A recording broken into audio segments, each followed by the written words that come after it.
ఏదైనా ఒక ఆచార వ్యవహారం కాదు. ఒక నడుస్తున్నటువంటి పద్ధతులు కాదు. ఆనవాయితీలు ఇవన్నీ కూడా వాటిని తప్పనిసరిగా ప్రశ్నిస్తూ ఉండాలి. వాటిని వ్యతిరేకించాలి కూడా. అవి కరెక్ట్ కాకపోతే వ్యతిరేకించాలి ఆ పద్ధతులు. అది కుటుంబంలో కావచ్చు, సమాజంలో కావచ్చు, దేశంలో కావచ్చు. ఎక్కడైనా సరే ఒక పద్ధతి అంటూ ఒక తరంలో ఎప్పుడో ప్రవేశపెడితే దాన్ని గుడ్డిగా అనుసరించడం అనేది తగదు. అదే ఆచారం అనుకోవడం, అదే సంస్కృతి అనుకోవడం అనేది కూడా తప్పు. ప్రతిదాన్ని కూడా అప్పటి కాలానికి అవి ప్రవేశపెట్టి ఉంటే ఉండొచ్చు గాక. అక్కడున్నటువంటి వాతావరణంలో, అక్కడున్నటువంటి పద్ధతుల్లో, అక్కడున్నటువంటి అవసరాలను బట్టి ఒక పద్ధతి ఏదో వచ్చుండొచ్చు. కుటుంబంలో గాని, దేశంలో గాని ఎక్కడైనా సరే. కానీ కాలక్రమంలో దాన్ని ఒక ఆచారంగా మార్చుకొని అనుసరించడం తప్పు. అతను వ్యతిరేకించే పరిస్థితి రావచ్చు భవిష్యత్తులో. తప్పనిసరిగా దాన్ని వ్యతిరేకించాలి. దాన్ని సంస్కరించాల్సిన అవసరం కూడా ఉంటుంది. నిజానికి అనేక పద్ధతులు సమాజంలో సంస్కరించబడ్డాయి తర్వాత. గొప్ప గొప్ప సంఘ సంస్కర్తల ద్వారా, అలాగే స్వతంత్ర పోరాట యోధుల ద్వారా చాలా కాలం పాటున అది సహజత్వంగా అనుభవించారు. అస్వతంత్రాన్ని అనుభవించారు. కానీ తర్వాత తెలుసుకున్నారు, వ్యతిరేకించారు. ఈ పద్ధతులు మారాలి అనేది వ్యతిరేకించడం ద్వారా అది సాధ్యమైంది. అప్పుడు స్వతంత్ర పోరాటం బిగినైంది. అది ఎన్ని సంవత్సరాలు జరిగినప్పటికీ కూడా అనుకున్నది సాధించడం కూడా జరిగింది. స్వతంత్రం పొందడం కూడా జరిగింది. అంటే ఒక పద్ధతి కొంతకాలం నడిచినంత మాత్రాన అది ఆచారమనో, అదో పద్ధతనో మనం అనుకోవాల్సిన అవసరం లేదు. వాటిని వ్యతిరేకించడం మొదలుపెట్టాలి. ఒకవేళ ఆ పద్ధతుల వల్ల మనకి చెడు జరుగుతున్నట్లయితే, మనకి అసౌకర్యం జరుగుతున్నట్లయితే, మన జీవితం మీద తీవ్ర ప్రభావాన్ని, వ్యతిరేక ప్రభావాన్ని చూపిస్తున్నట్లయితే తప్పనిసరిగా వ్యతిరేకించాల్సిందే. వ్యతిరేకించి దాన్ని మార్చవలసిందే, సంస్కరించవలసిందే. అలాగే సాంఘిక దురాచారాలు మనం చూసుకున్నట్లయితే చాలా రకాలైనటువంటి దురాచారాలు చాలా కాలం పాటు కొనసాగుతూ వచ్చాయి. అదొక పద్ధతిగా, అదొక ఆచారంగా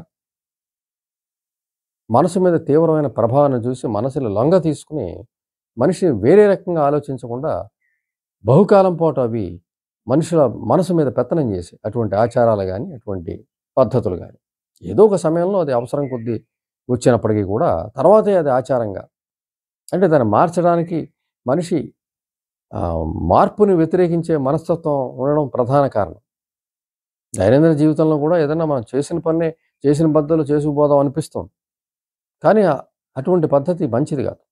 మార్పు అనేది అనేక చోట్ల అవసరం అవుతుంది. అలాగే ఇటువంటి సాంఘిక దురాచారాల్ని, పద్ధతుల్ని, సంస్కృతి పేరిట కొన్ని జరిగే అభ్యంతరకర విషయాలను కూడా మనం మార్చాల్సిన అవసరం ఉంటుంది.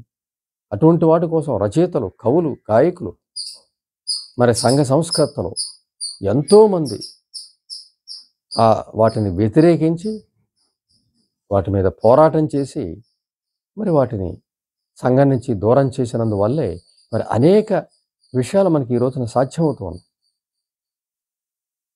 అంతకుముందు లేని విషయాలు, అంతకుముందు ఆచారంగా భావించిన విషయాలు, పద్ధతిగా భావించిన విషయాలు మరి ఈ రోజున అవన్నీ కూడా వ్యతిరేకించడం ద్వారా వాటిని మన సంఘం నుంచి మనం తొలగించడం జరిగింది.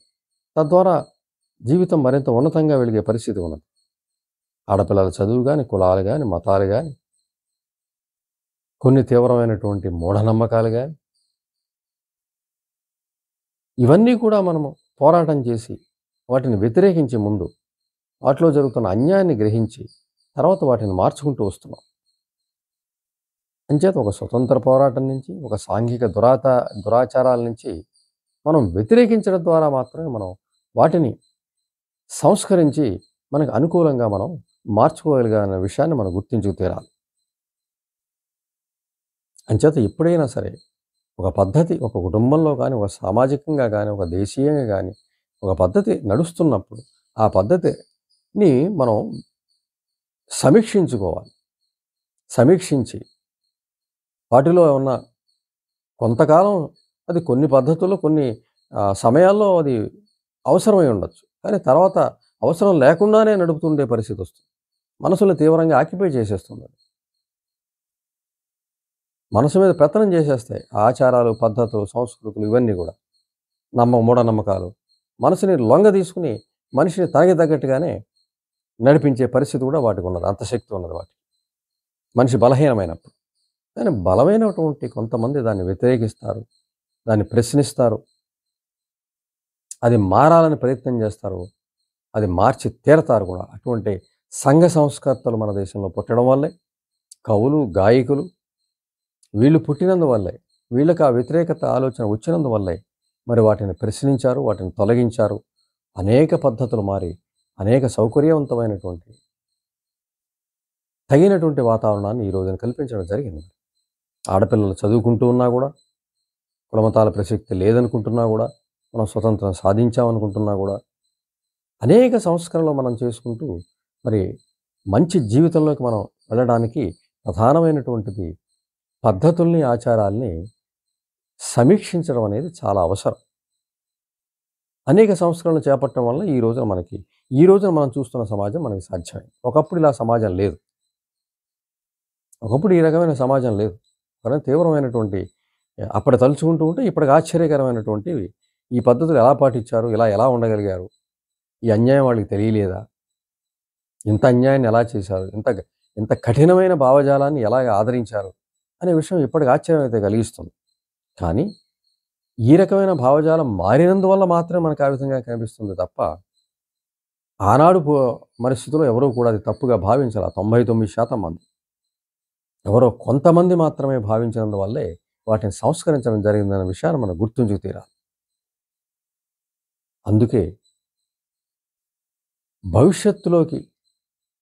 చక్కటి భవిష్యత్తులోకి చూడగలిగిన కవులు, రచయితలు, గాయకులు, సంఘ సంస్కర్తలు ఇటువంటి వాళ్ళ జీవితాన్ని, వాళ్ళ సమయాన్ని, ధనాన్ని పెట్టుబడి పెట్టినందువల్లే మరి ఈ రోజున మనం చూస్తున్నటువంటి ఇప్పటి సమాజం సాధ్యమైంది.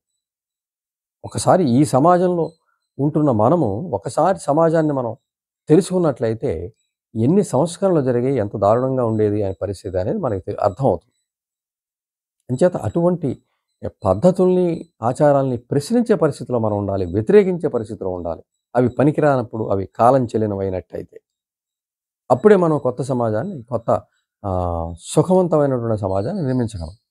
ఈవెన్ కుటుంబంలో కూడా కొన్ని ఆచారాలు, కొన్ని పద్ధతులు కూడా చలామణిలో ఉంటూ ఉంటాయి. వాటిని ప్రశ్నించరు. అది పెద్దవాళ్ళు పాటించారు, మనం పాటించాలి. కొన్ని తరాలుగా కొనసాగుతూనే ఉంటాయి, తప్పైనా సరే. అవి భావజాలాలు, అవి పెత్తనాలు, అవి అనవసరమైనటువంటి మానసిక అనారోగ్యాలు, ముఖ్యంగా మానసికమైనటువంటి అనారోగ్యాలు వారసత్వంగా రావడం మనం చెప్పుకుంటాం. ఈ వారసత్వం రావడానికి కూడా వాటిని ప్రశ్నించలేకపోవడమే కారణం. ఏదో ఒక తరంలో ప్రశ్నించి ఉంటే, వ్యతిరేకించి ఉంటే, వాటిని తొలగించుకుని ఉంటే అనేక మానసిక సమస్యలు కూడా జయిస్తూ వచ్చి ఉండేవాళ్ళము. మిగిలిన సంస్కారాలు, భౌతికమైనటువంటి సంస్కరణలు చాలా జరిగాయి. కానీ మానసికమైనటువంటి సంస్కరణలు జరిగి తీరాలి. ఇప్పటికీ కూడా అవి కొనసాగుతూనే ఉన్నాయి. కుటుంబంలో కానీ, సమాజంలో కానీ బలమైన వ్యక్తుల్ని బాధ పెట్టడం, ఏడిపించడం, వాళ్ళని తక్కువగా చూడడం, చులకనగా చూడడం, వాళ్ళ సమాజంలో ఏదో ఎక్స్ట్రాగా ఉన్నట్టుగా భావించడం, ఈ రకమైన పద్ధతులు కొనసాగుతూ ఉన్నాయి. అంటే మానసికంగా కొద్దిగా వాడు కుటుంబంలో వారసత్వంగా వచ్చిన మనస్తత్వంతో వాడు బయటికి వచ్చినప్పుడు సమాజంలో అసలు ముందు కుటుంబంలోనే వాడిని వెక్కిరించే పరిస్థితి ఉంది, వాడిని వ్యతిరేకించే పరిస్థితి, వాడిని బాధ పెట్టే పరిస్థితి ఉంది, వాడిని వెక్కిరించే పరిస్థితి ఉంది, చులకన చేసే పరిస్థితి ఉంది కుటుంబంలోనే. మరి కుటుంబంలోనే అలా జరిగినప్పుడు బయట ఇంకెంత జరుగుతుంది? ఆ విధంగా వాడి జీవితం ఏవ్వాలి? అందరికీ దుర్లభమైన మానవ జన్మే కదా, అందరికీ అద్భుతంగా దొరికిన అవకాశమే కదా. మరి కొందరి అవకాశాన్ని కొందరెందుకు పాడు చేయాలి? కొందరెందుకు వాడికి పేర్లు పెట్టాలి, వ్యతిరేకించాలి, వాడిని ఇంకా అడగదొక్కేయాలి? పుట్టినాడు ఏం లేవే వాడికి లోపాలు, కడుపులో పడ్డప్పుడు లేని లోపాలు తర్వాత వచ్చి వాటి వల్ల సఫర్ అవుతున్నటువంటి వ్యక్తిని మరింత బాధ పెట్టి చుట్టూ ఉన్న సమాజం, ఈవెన్ కుటుంబం కూడా వాడిని ఇంకా అణిచేస్తే వాడు బ్రతికేమవ్వాలి? వాడు ఆ విధంగానే దురదృష్టవంతులుగా ముద్ర వేసుకుని ఆ విధంగా కొనసాగాల? ఎవరైతే రూపొందిస్తారో ఆ విధంగా ఈ పెద్దలు, కుటుంబంలో ఉన్నటువంటి పెద్దలు, తల్లిదండ్రులు, వాడి మీద కర్మనే ఒక మార్కు వేసేస్తే సరిపోతుందా? వాడి కర్మ అంతే అనుకుంటే సరిపోతుందా? దాన్ని సంస్కరించాల్సిన అవసరం లేదా?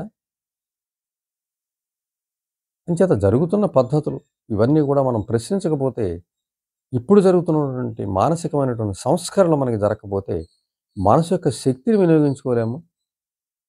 అదృష్టమైనటువంటి చెప్పుకుంటున్నటువంటి ఈ లైఫ్ని కూడా దురదృష్టంగా గడపాల్సిన పరిస్థితి వస్తుంది. అంచేత తరతరాలుగా మనసు మీద ఉన్నటువంటి మానసిక అనారోగ్యాల్ని భరిస్తూ, పోషిస్తూ, వాటిని వారసత్వంగా ఇచ్చేస్తూ కొనసాగడం అన్నది తప్పు. వాటిని ప్రశ్నించాలి, వ్యతిరేకించాలి. వ్యతిరేకించి సంస్కరణ చేయవలసిందే. తండ్రిలో ఉన్న మానసికమైనటువంటి, తల్లిదండ్రులో ఉన్నటువంటి మానసికమైనటువంటి అనారోగ్యాలు పిల్లలకి రాకుండా ఇప్పటి తల్లిదండ్రులు చూసి తీరాలి. వాళ్ళకి వాళ్ళ పెద్దవాళ్ళ ద్వారా తరతరాలుగా వచ్చి ఉండొచ్చు. అది ప్రశ్నించే పరిస్థితి లేకపోయి ఉండొచ్చు. బయట మనం అనేక సంస్కరణలు చూస్తూ ఉన్నాం. కులాల విషయంలో, మతాల విషయంలో, ఆడపిల్లల చదువుల విషయంలో, ఉద్యోగాల విషయంలో, స్వేచ్ఛ విషయంలో ఎన్నో విషయాలు మనం దాటుకుంటూ సంస్కరణలు చేసుకుంటూ ఇప్పటి సమాజంలో ఉన్నాం.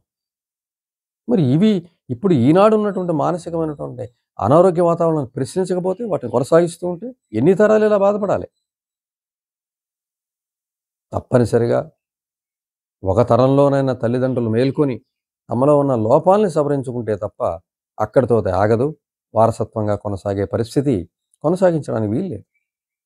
అది కర్మని పేరు పెట్టడానికి వీల్లేదు. దురదృష్టం అని పేరు పెట్టడానికి వీల్లేదు. అది స్వయంకృతం. అది ఒక బిడ్డ ఎందుకు పనికి రాకుండా తయారవడం అనేది మానసికమైనటువంటి పరిస్థితిలో తల్లిదండ్రుల యొక్క చర్యలే తప్ప మరొకటి కారణం కాదు. దురదృష్టం కాదు, లేకపోతే వాడి కర్మ కాదు. వాళ్ళు వారసత్వంగా కొనసాగిస్తూ వస్తున్న విషయాన్ని వాళ్ళు గ్రహించాలి, సంస్కరణ చేపట్టాలి, వాళ్ళని వాళ్ళు సంస్కరించుకోవాలి. తద్వారా వారసత్వంగా ఇవ్వకుండా చూసుకోవాలి. చూసుకుంటే రావు. ఎన్ని సంస్కరణ మనం చేసుకున్నాం సామాజికంగా, మారలా. స్వతంత్ర పోరాటం దగ్గర నుంచి అనేక సాంఘిక దురాచారాలను ఎదిరించుకుంటూ రాలా మనం. అంచేత కుటుంబంలో కూడా ఇటువంటి దురాచారాలు, మానసికమైనటువంటి దురాచారాలు కొనసాగడానికి వీల్లేదు. తప్పనిసరిగా తల్లిదండ్రులు గ్రహించి, తమలో లోపాలు ఉంటే గ్రహించి వాటిని తొలగించుకు తీరాలి. ఆ సంస్కరణలు చేపట్టి తీరాలి.